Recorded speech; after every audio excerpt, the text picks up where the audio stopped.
Você tem inimigos? Eu sei que você tem. Pode não ser uma pessoa específica, talvez seja uma situação, uma memória, algo que toda vez que você lembra, o sangue esquenta. Aquela demissão, aquele você não vai conseguir, aquela injustiça que ninguém reconheceu. E aí vem o conselho de sempre. Controla a raiva, deixa pra lá, segue em frente. Mas e se esse conselho estiver errado? E se a raiva não for o problema? E sim o que você faz com ela? Hoje eu vou te mostrar com filosofia e com cultura pop porque a raiva pode ser a coisa mais útil que você tem, mas também é a mais perigosa. Depende de uma única coisa: se ela é a faísca que acende o motor ou o combustível que faz você explodir. A gente cresce ouvindo que raiva é feio, que gente equilibrada não sente raiva, que a raiva é sempre destrutiva. Aristóteles, lá em 300 e poucos antes de Cristo, discordava. Para ele o problema nunca foi sentir raiva. O problema para ele é sentir raiva errada, da pessoa errada, na hora errada, pela razão errada e sem nenhuma direção. Ele falou: qualquer um pode ficar com raiva, isso é fácil, mas ficar com raiva da pessoa certa, na medida certa, na hora certa, pelo motivo certo e da maneira certa, isso não é fácil. Percebe o que ele está dizendo?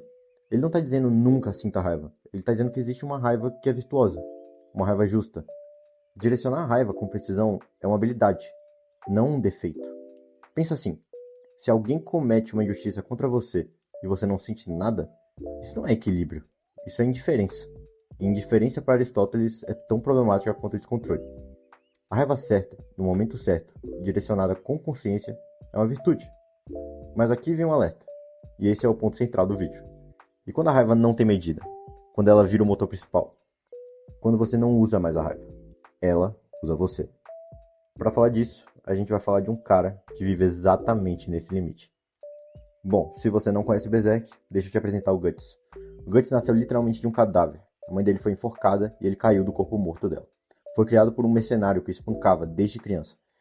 O único mundo que ele conheceu foi violência, rejeição e solidão.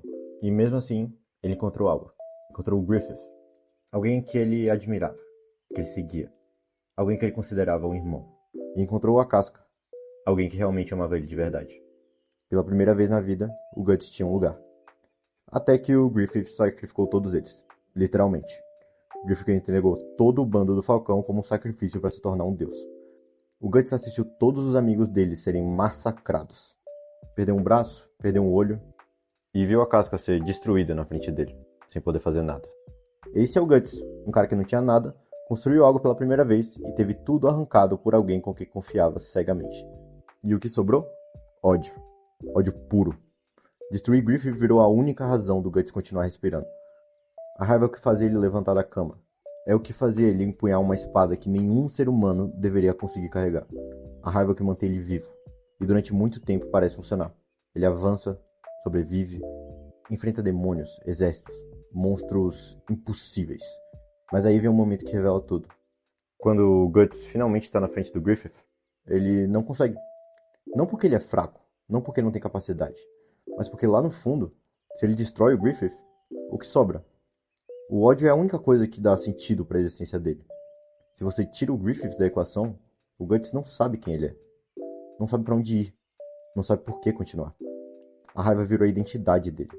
E é aí que está a armadilha. Quando você faz da raiva o combustível principal, você não é livre. Você é refém. Refém de quem te feriu. Porque você precisa daquela pessoa, daquela dor, daquela injustiça para continuar existindo. Sem um inimigo, você não é nada. Guts sobrevive a tudo, mas não vive para nada. Ele tem o motivo mais brutal do mundo para sentir raiva. E mesmo assim, essa raiva só mantém ele preso num ciclo. Ele não avança. Ele orbita ao redor da própria dor. Aristóteles avisou: raiva sem direção é destrutiva. E o Guts é a prova viva. A raiva mantém ele de pé, mas nunca deu um destino, só deu um inimigo. E quando o inimigo é tudo que você tem, você já perdeu.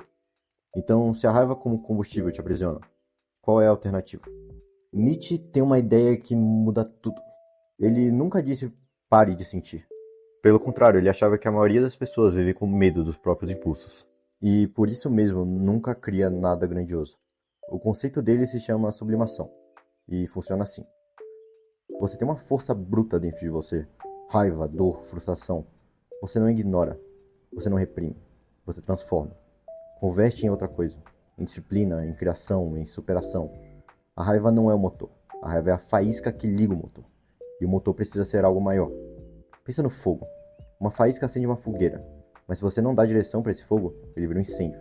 O que Nietzsche propõe é: use a faísca, mas construa uma estrutura ao redor, um projeto, um propósito, algo que arda de forma controlada e constante. E sabe quem entendeu isso perfeitamente? Bem, se o Guts é o retrato da raiva que consome, o Thorfinn é o retrato da raiva que se transforma. Mas, para entender o Thorfinn de agora, você precisa conhecer o Thorfinn de antes. Thorfinn era o filho de Thor, um guerreiro viking lendário, que largou a guerra para viver numa vila na Islândia. Thor era o tipo de pai que todo mundo queria ter. Forte, justo, presente. O cara que ensinou pro filho que um guerreiro de verdade não precisa de uma espada. Até que Askeladd, um líder mercenário, emboscou e matou Thor na frente do Thorfinn, criança. O pai dele morreu protegendo a tripulação, e o menino que vivia num mundo seguro e cheio de amor teve tudo arrancado num único dia. O que sobrou? Raiva, ódio. Thorfinn jurou matar o Askeladd e dedicou anos da sua vida para isso. Virou guerreiro, matou gente, muita gente. Viveu coberto de sangue, tudo alimentado pela vingança. Nesse período ele é basicamente um Guts. A raiva é tudo que ele tem. E ela tá destruindo ele por dentro. Sem propósito, sem identidade, sem rumo. Mas aí vem o que torna a Vinland Saga especial. O arco de transformação. Depois que o Askeladd morre, e com ele o único sentido que o Thorfinn tinha na vida, o Thorfinn desmorona. E é nesse fundo do poço, trabalhando como um escravo numa fazenda, que ele começa a se reconstruir. Lentamente, com dor, lembrando das palavras do pai, entendendo que a raiva manteve ele vivo, mas nunca deu sentido para a vida dele. Thorfinn reconstrói um propósito: lutar por um mundo sem escravidão, sem guerra, proteger quem não pode ser protegido. Algo muito maior que uma mera vingança. E quando ele enfrenta o Snake na fazenda, a raiva dele tá lá. Ele vê a injustiça, vê a opressão e sente a indignação. Mas ele não luta porque odeia o Snake. Ele luta porque existe algo que ele quer proteger. A raiva sente, mas o que sustenta a luta é o propósito. Thorfinn é a sublimação de Nietzsche em forma de personagem. Ele não nega a raiva, ele a transforma. A diferença entre o Guts e o Thorfinn não é força, não é sofrimento. É a diferença do que alimenta cada um. O Guts arde no combustível da fúria e se consome. O Thorfinn usa a faísca da indignação e constrói. Tá, mas e você? Agora tira o anime e a filosofia de tela por um segundo. Pensa na sua vida. Você foi mandado embora de um emprego injustamente. O sangue ferve. Você quer provar que eles estão errados. Isso é a faísca. Ótimo. Agora, se você usa essa raiva pra ficar remoendo, postando indireta, esperando eles fracassarem, você tá fazendo igual o Guts. Você só tá orbitando ao redor de quem te feriu. Mas se essa raiva te faz levantar, abrir o computador, estudar, montar um projeto, aí a faísca fez o trabalho dela. O combustível agora é o projeto. Agora imagina, alguém duvidou de você, disse que você não ia conseguir. A indignação acende, normal, mas se todo dia você acorda e a primeira coisa que você pensa é: eu vou provar para aquela pessoa. Você tá vivendo para ela, não para você. A raiva como combustível te prende ao que te feriu. Agora, se a dúvida dela foi só a faísca, e o que te move todo dia é a disciplina de construir algo que você acredita, aí parabéns, você é livre. Um término doloroso, uma traição, a raiva real é legítima. Mas se você passa meses planejando como fazer a outra pessoa sofrer e a única pessoa que está sofrendo é você, Nietzsche falaria que você está fazendo alguma coisa de errado. Agora, se a raiva te empurra para cuidar de você mesmo, para se reconstruir, para investir em quem você é, a raiva cumpriu o papel dela. Agora, deixa ela aí. Aristóteles te deu a permissão. A raiva pode ser justa. Nietzsche te deu um método. Transforme ou seja consumido. Guts te mostrou o risco. A raiva como combustível te transforma em refém de quem te feriu. E Thorfinn te mostrou o caminho. A raiva como faísca acende algo maior que você mesmo. Agora pense na sua vida. Quem é o seu Griffith? Aquele chefe, aquele ex, aquela pessoa que duvidou, aquela situação que você ainda carrega. Quanto da sua energia está indo para lá? Quanto de quem você é hoje existe só por causa dessa pessoa? Se amanhã essa pessoa sumisse, desaparecesse completamente, você saberia o que fazer com a sua vida? Ou você ia ficar parado igual o Guts, com a espada na mão e nenhum lugar para ir? Então, eu te pergunto de novo. Você tem inimigos? Ótimo, mas não lute por causa deles.